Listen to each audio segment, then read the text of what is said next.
Hey y'all, it's Tina from Viva Beat Music, and in today's video, I'm going to show you how to set up your DAW for every session that you have. There are 3 settings to keep in mind for every session, and they are buffer size, bit rate, and sample rate. Every DAW has a section where you can change these settings for every session, and I'm here to break them down for you. These settings are important to keep in mind because they can really change how recordings come out and can make a workflow a lot easier when the right settings are chosen. So let's get started. If you are recording, I would advise setting your buffer size to the lowest possible setting. Now, I'm using Logic Pro X, so to do that, it's going to be located in the preferences, and then I'm going to go to audio. Here's where I find my buffer size. Now, again, depending on which DAW you're using, it could vary. But in this case, it's under the audio settings under preferences. And right now I have it set to 32, which is the lowest I would recommend when recording. This will avoid you hearing any delay when you record. So if you're hearing any delay when recording, this is going to be the setting that you're going to want to check, because if you have too high of a buffer size, like 512 or 1024, for example, you're going to hear a audible delay when you're recording. You're going to hear yourself when you're recording, and then you're going to hear a delay after that, and it's going to be very off-putting when you're trying to lay down a track, because you're trying to hear everything in real time. So just make sure that it's set to a lower buffer size. 32 is what I recommend starting off with. And if you notice that your computer lags a little bit or it's having a hard time processing, then you can start to go up on the scale. But usually 32 is going to be your best bet.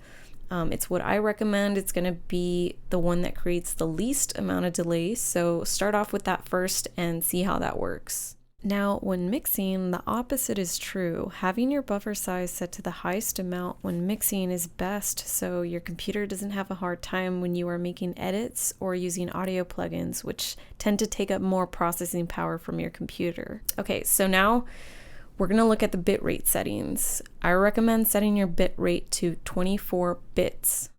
This is going to be the best setting when you're doing any type of recording. This will provide the best resolution and the most headroom, which just means you have more room for the audio signal to reach its peak levels before clipping.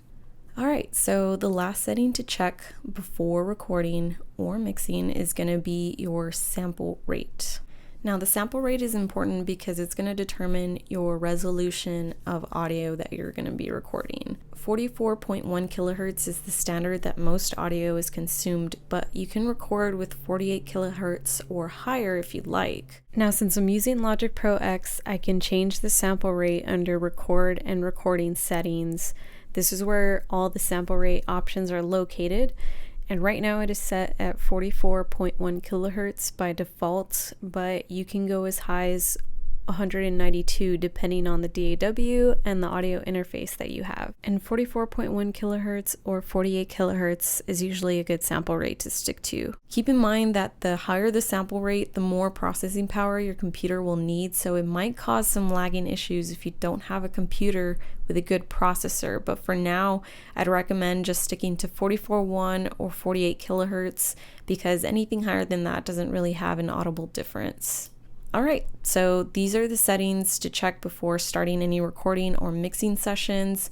In most DAWs, you can have these settings set automatically so that you don't have to keep changing the preferences, but it is always a good idea to double check in case you need to make any adjustments. So just to recap, set the buffer size to the lowest setting for recording and the highest setting for mixing. This will prevent any possible delays that you might hear when you're recording. 24-bit is also best when recording and will provide the most headroom. 44.1 kilohertz is a standard sample rate for most consumed audio, but 48 kilohertz will provide a higher quality at the expense of more computer processing and space. I hope you found this video helpful. I encourage you to spend some time exploring your DAW for these settings, because they will make a big difference when your project is set up properly. Feel free to check out my free home studio gear guide in the description below for my recommendations and tips on everything you need to start your home studio on any budget. Thank you so much for watching, and I hope to see you in the next video.